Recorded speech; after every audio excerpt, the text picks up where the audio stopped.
In today's show, it's a mailbag episode answering listeners submitted questions about what the Blazers might do with the first pick in the NBA draft and how desperate they are heading into this summer. Welcome to Locked On Blazers. Let's get into it.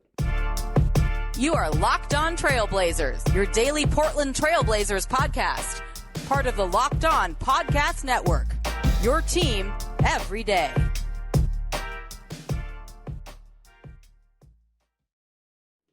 What up, world? It's your past first point guard and Trailblazer reporter, Mike Richmond. Listen to another episode of Locked On Blazers, part of the Locked On Podcast Network, available wherever you get podcasts and also on YouTube. Thanks for making the show your first listen. Coming at you 5 days a week, every single weekday. Start your weekdays with it. Make it your first listen. Tell your friends to do the same. It's Locked On Blazers, your team every day. Today's episode, a mailbag episode answering listener submitted questions all episode long. If you want to get involved in a future mailbag episode, the one way to do it is to email the show.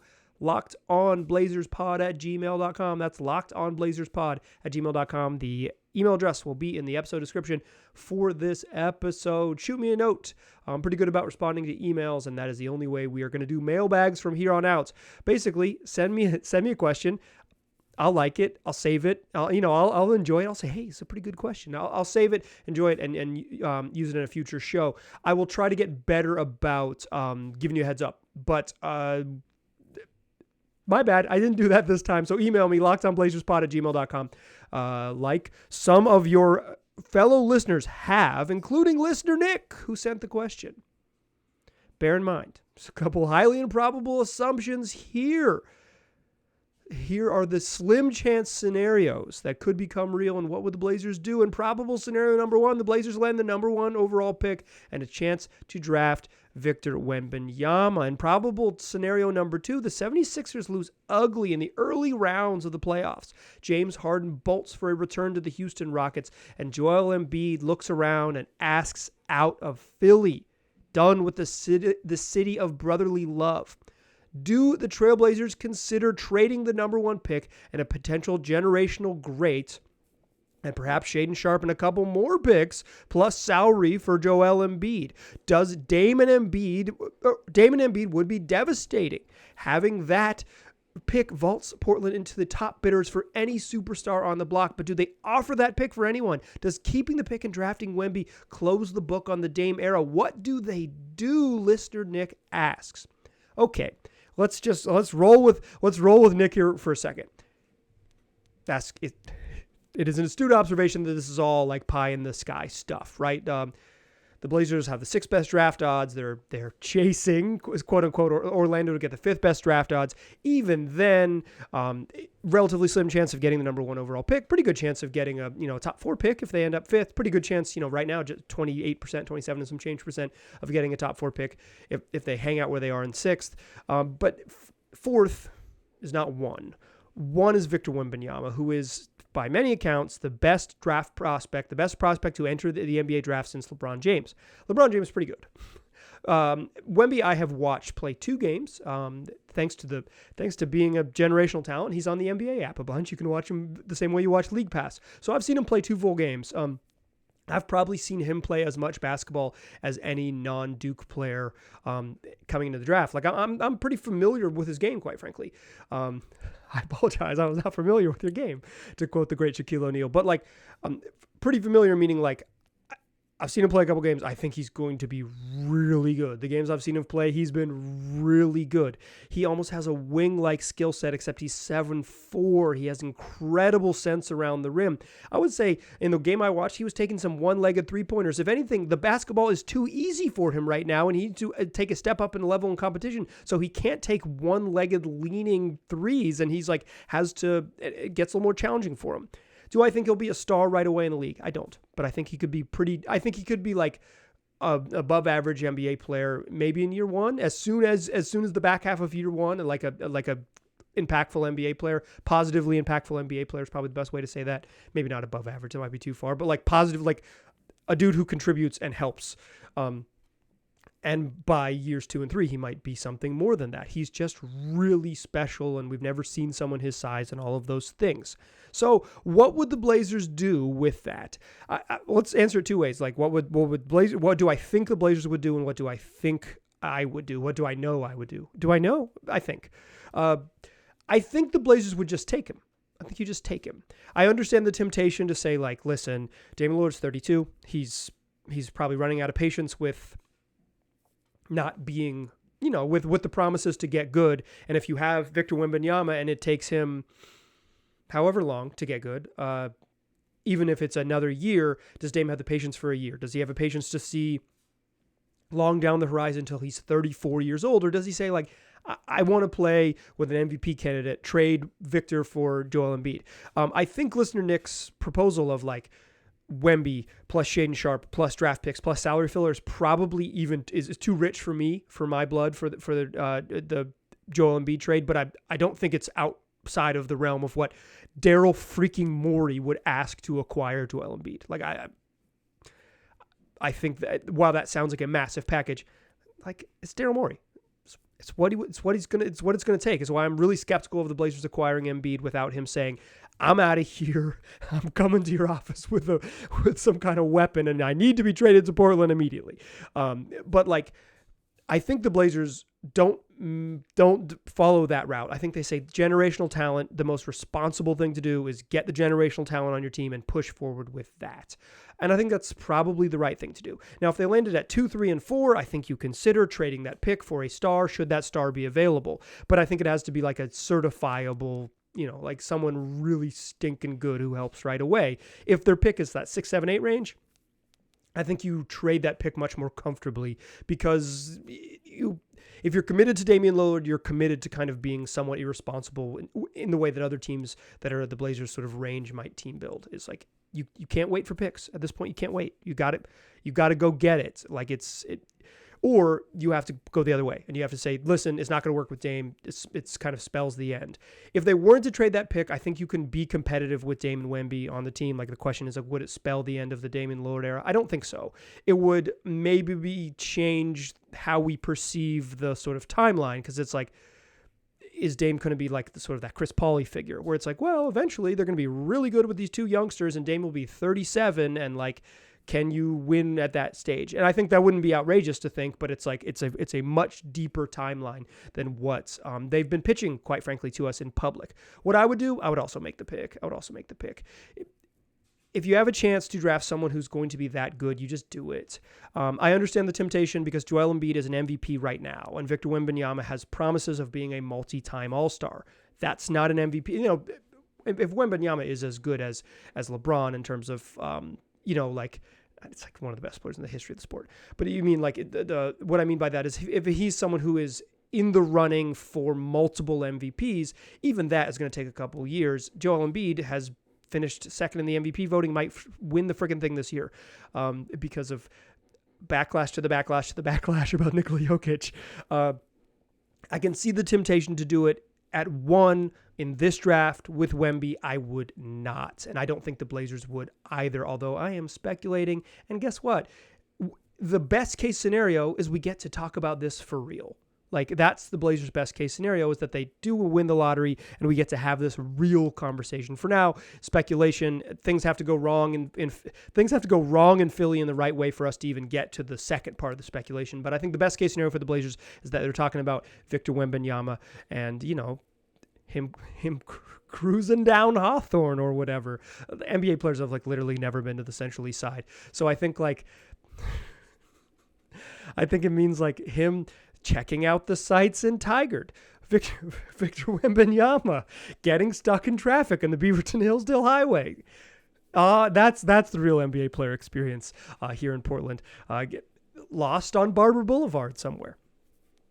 But in general, I think my inclination, the Blazers' inclination, you just keep the pick. How about some more listener questions, including one from Garrett, who asked about if the Blazers are too desperate this summer, too obviously desperate, and that could hurt their chances of upgrading the roster. That's what we'll do in the second segment. But first, I want to tell you about FanDuel. Look, if you're in a place that allows you to wager on college sports and you got access to FanDuel, well, It's that time. We got the women's tournament rolling along literally right now as I record. The men's tournament kicks back up this weekend. There are games virtually every single night of the week. It's a ton of fun. Certainly the opening weekend has come and gone, but you've got the Sweet 16, you've got the Elite 8. After that, you'll have the Final Four and Championship weekend, a whole bunch of fun. So why not head over to FanDuel.com and sign up and get your no sweat first bet. That's bonus bets back if your first bet doesn't win. Download the app.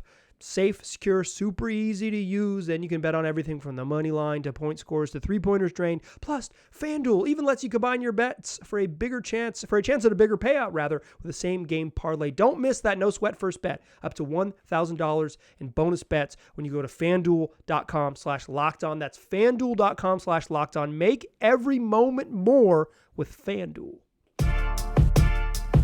Still a pass first point guard. Still Mike Richmond. I'm supposed to do that in the third segment, so we're just doing it here in the second one. All right. Mailbag, let's keep it rolling. This next question comes from listener Garrett, who sent me an email at lockedonblazerspod@gmail.com. If you want to get in on a future mailbag, that's where you send me an email, lockedonblazerspod@gmail.com. Listener Garrett asks, to what degree does this offseason and this summer being the last chance for a move that puts us, that's a collective pronoun, in a bad bargaining position and affect what we can get? Are we going to seem so desperate to trade, for example, Jusuf Nurkic, or make a move in general that we'll, that's a second collective pronoun, we'll be offered even less than last year at the deadline? I think there is some truth to this in general. Like, generally speaking, I think the Blazers have narrowed their path such that, like, you got to get it done with a trade around the draft in June. So it's like, if they have the 7th pick, you're offering the 7th pick, and you're offering, the Knicks pick back to the Bulls to get their picks. You're offering the 7th pick and some future picks, and you're going to make your big move, your big splash, because you got to go for it. But if you got to go for it, you got to include salary. If you got to include salary, it almost certainly has to include Anthony Simons, and it could also, in addition, include Jusuf Nurkic. Perhaps if you're trading for a big enough fish, both of them dudes. Everybody knows that. Everybody in the league knows the Blazers' position. Everybody in the league is speculating about, even like outside of just like media bizarreness, teams in the league are like, is there a chance that Dame could get restless? Have we waited long enough to get restless? And one of the ways you make him restless is you just kind of hold their feet to the fire a little bit. However, the trade deadline is very different than the offseason. At the trade deadline, you're 60 games in. You are committed to a certain look. Like, you can't fully retool. The big changes aren't there. And the optimism of a full season is not ahead of you. Plus, teams know your payroll, and they know that the clock is ticking from February until the league year ends for you to get out of the luxury tax or shed some money to lower your luxury tax bill, whatever it might be. Like, it is at the trade deadline, it's easier for teams to see your position and hold your feet to the fire. And I think what listener Garrett is referring to is that in the past, Joe Cronin at the previous, not this deadline, but last year's deadline, his first deadline in charge, he said that it was the Blazers were at a sort of an imperfect position because everyone knew that they needed to get out of the luxury taxes. So they were at a lesser bargaining disadvantage at the bargaining table because everyone knew it's like, this team needs to shed salary. We're not offering them squat because eventually they'll cave because they have to get rid of Norman Powell and they have to get rid of Robert Covington and they want to get rid of CJ McCollum. And it's like, we know what they need. We know where they're at. There's no way the Blazers at the time had one of the most expensive rosters in the league. There's no way with as bad as they've been, and they weren't good pretty much ever that season. Like, they're going to pay the luxury tax.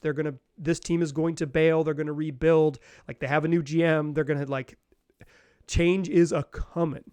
To quote the great Sam Cooke, change gonna come.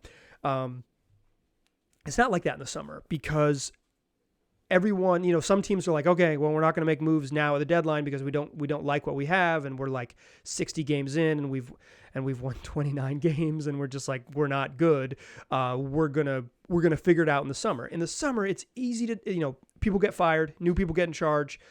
Teams also have had, good seasons, bad seasons, and they see themselves completely retooling. They have wider breadth of opportunities to retool. More players are available for free agent moves. More teams can create cap space more easily with moves they make in the summer. So there's just more action is facilitated.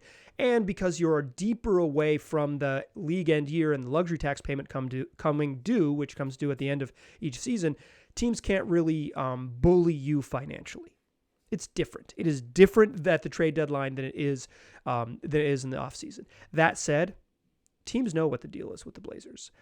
I don't think a team would take a disadvantage. Like, I don't think a team would go, if one of those teams wants to trade for Anthony Simons, or they really are covetous of Shaedon Sharpe, or some team out there decides we need Jusuf Nurkic. Like, we just need a giant person under contract for 3 more seasons. If they're interested, they aren't going to pull out of a deal entirely, back out of a deal entirely, because they don't want the Blazers to achieve their goals. Every team is trying to achieve their goals. And in the summertime, that's even more pronounced. Everyone is it's why when you're thinking about trades, it's what does the other team want? What do they want? It's why I've repeatedly said that I have a hard time trying to find a team that wants Jusuf Nurkic, because what is there a team out there that says, we want Nurk? What they want is Nurk and something else, because Nurk could help a little bit, but the something else is what we're after. So I think that the Blazers are in a very, very, very, very narrow channel. It's got to happen in June around the draft. It's got to happen in July.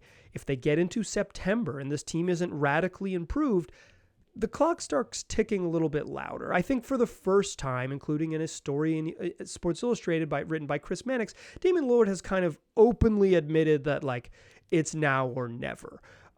Not to the point he wants to be here, right? I'm not suggesting that at all. It's just that at some point he will have to come to terms with, oh man, this isn't it. They're not, we are unable to get it done. And if he wants his team to be aggressive. He wants them to make a move. To me, that reads vets over youngsters. That means Shaedon Sharpe could be on the table. Anthony Simons has to be on the table just because of his talent, his age, and his salary. He makes $25 million. If you're making a big trade, you basically have to include Anthony Simons, just the logic of it. And Dame's just sort of his realness. I want us to go for it. Go for it means trade your pals. Go for it means cash some stuff in and potentially strike out. And I think Dame is ready for them to be aggressive. And the years of Neil Olshey trying to tinker around the margins probably frustrated him a little bit. If Joe Cronin, who so far has done, a big teardown and then a lot of tinkering, he's got to do the next big thing so far. He's kind of set himself up for the summer. And I think Joe Cronin in his comments after the trade deadline kind of hinted at trust me, I've maybe got something up my sleeve. Not he wasn't he wasn't doing snake oil salesman, you'll have to these are not the droids you're looking for. Trust me, I'm going to pull this off. But he was just in the past, people were a little bit underwhelmed with the CJ trade, and I pulled off Jeremy Grant that was basically obviously lined up months later. He seemed to be suggesting that if you trust him, he might have something lined up again. If he has something lined up, they're gonna go for it. But it also means, one, he might already have an agreement in place. Teams would never pre-negotiate trades, would they? But in addition, it means that he understands that the Blazers might have to overpay. And I think that's the reality of it. The Blazers are at a juncture where a trade that they make to get a veteran that helps, right? You kind of look at teams in distress. The best team that's in distress right now with the most tradable parts is Miami. So it's Jimmy, who's a little bit older, or Bam Adebayo. If the Blazers want one of those dudes, they're going to have to overpay. You're going to have to overpay even more for Bam because he's younger than Jimmy. But even Jimmy, you might have to, it might seem like what you're sending out is woo, that's steep.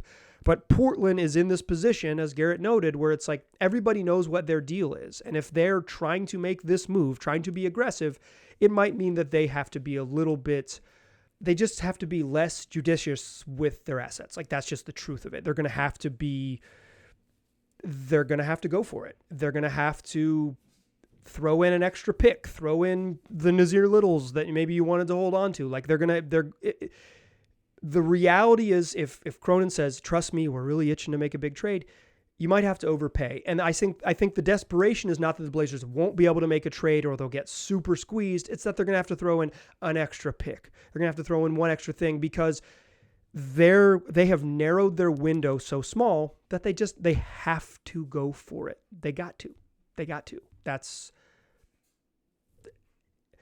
If they don't, it brings up bigger questions about what the plan is. And I think, as I mentioned, it's like for the first time, Damian Lillard has acknowledged that the time exists for him. And even as good as he's been, if they don't do it this summer, you have to take a look around and say, hey, not like it might not work here, but like, hey, we just might not be a championship team. And what is my comfort level? And what is and this is what he really said in the Sports Illustrated article with Mannix. It's like, what is their comfort level with me? Like if they don't make their move and be aggressive this year, what is their comfort level with me as a really, really, really good 33-year-old? Like, you know, what is this team's plan?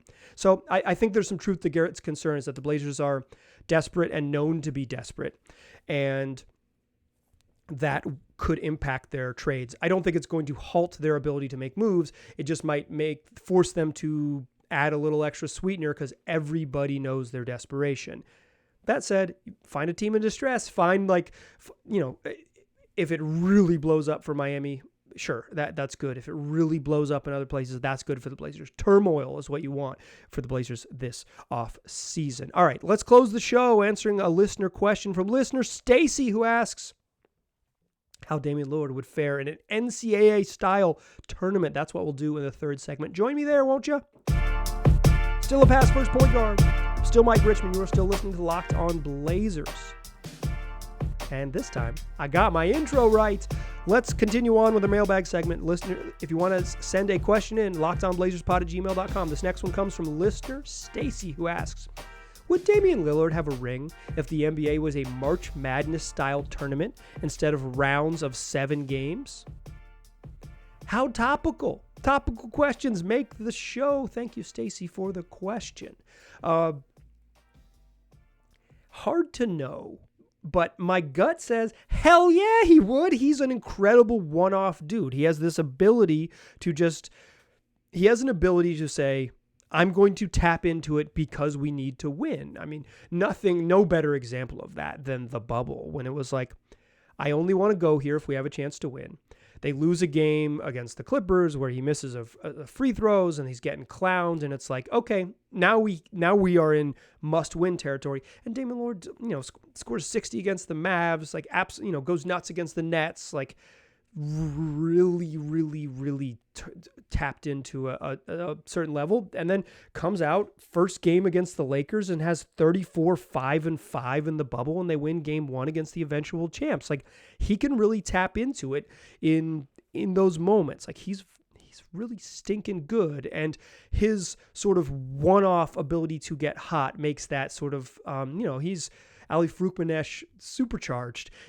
he's like, he can get on a heater that so few can get. He had, 25 in 9 minutes, or 25, I think it was a 24 in an 8-minute stretch against the Boston Celtics. Like, one of the best teams in the league. He says, I want to see if we can win this game. And he taps into a level where he's been really struggling for 3 quarters and pushes the Blazers back. That said, I'm a little surprised by this. Damian Lillard has played 12 game 1s in his playoff career, and the Blazers are just 4-8 in those game 1s. His NBA debut, game 1 against Houston Rockets, or NBA playoff debut, game 1 against the Rockets in 2014. I remember that game as LaMarcus Aldridge being unfreaking guardable, like a legendary LaMarcus night. Damian Lillard had 31 points, 9 boards, 5 assists, and just 1 turnover in 46 minutes in an overtime win against Houston. What a freaking game. Dude can tap into it. The Blazers then lost 7 consecutive game 1s. They lost in the next, they won that. That was Dame's second year. He has a shot, 0.9 shot. Dude's magical. They go play the Spurs, who are going to make the NBA Finals. They get rocked in game 1. The following year, they played Memphis in the opening round of the playoffs. They get rocked in game 1, and Dame had 14 points in a loss where they just scored 86 against the Grizzlies.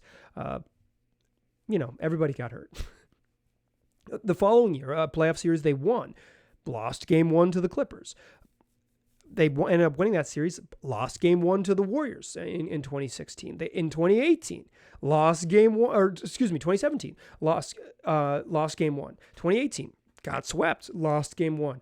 2019, finally get a win against OKC, and he had 30 in that game, 34-4, and hit a deep three to set the tone in that game.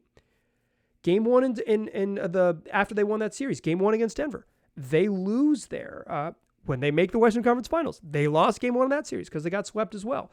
The last 2 game 1s at LA in the bubble and then against Denver, he's had back-to-back wins. He's starting to get hot again. In that series against Denver, man, Dame was good and they let him down. 34-13 in the game 1 win against Denver. 123-109 on the road, 34-13 for Dame. I'm surprised he hasn't been better in game 1s. My perception of him was he's better in these games. Game 1 is just like, I'm saying like, okay, you show up and you got to win. That's why I'm using game 1s. It's not like he hasn't had incredible one-off playoff performances. Like it's not like he didn't have 50 to end a playoff series or 55-10 in an overtime loss that ended the era of the Blazers in 2019. In 2021 rather. I think if it was a single elimination style tournament, the Warriors would actually have less of a puncher's chance because they're loose with the ball. Like they can turn the ball over. They're susceptible to those type of games. Weirdly, LeBron James's teams have always struggled in early games, game 1s of series. He's classic for losing opening games of series.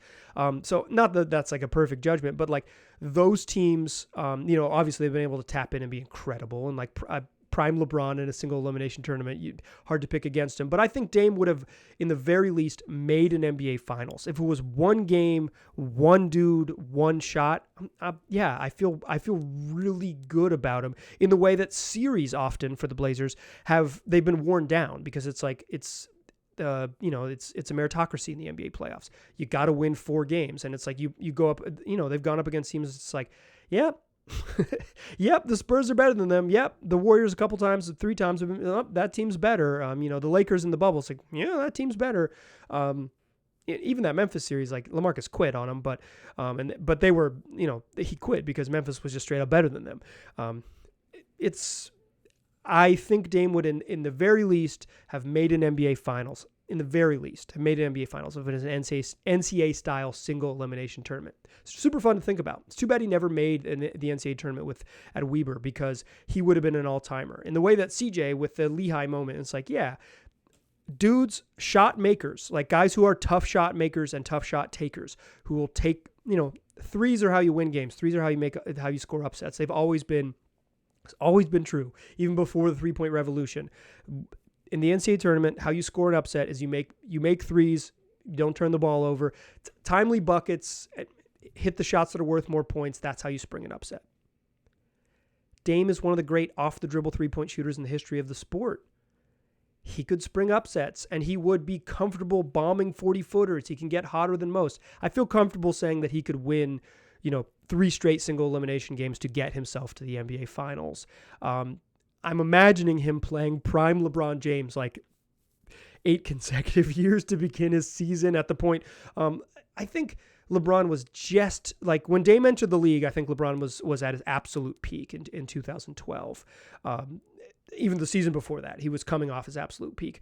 But he's been pretty damn good, and I have trouble like seeing Dame making the finals a bunch and meeting LeBron and being like, yeah, I'll pick Dame to win it in that single elimination style tournaments because, yeah, like I watched the 2016 NBA Finals, I know how it goes. But I think he would have made the finals a couple times. Fun question. Thank you, Stacy, for asking that one. If you want to ask a question, go to the email address, lockedonblazerspod@gmail.com. Blazers play more games this week. We'll look ahead to that. We'll talk about some prospects to watch in the Sweet 16 men's NCAA basketball tournament as we head into the weekend. And I got a fun guest booked for Friday's show. You're going to want to stick around for that one. I appreciate or come back for that one. Don't stick around. I'm not going to be here for a while.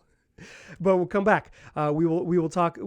We got more shows later this week. It's what we do 5 days a week, available wherever you get podcasts. I appreciate you listening. Talk to you soon.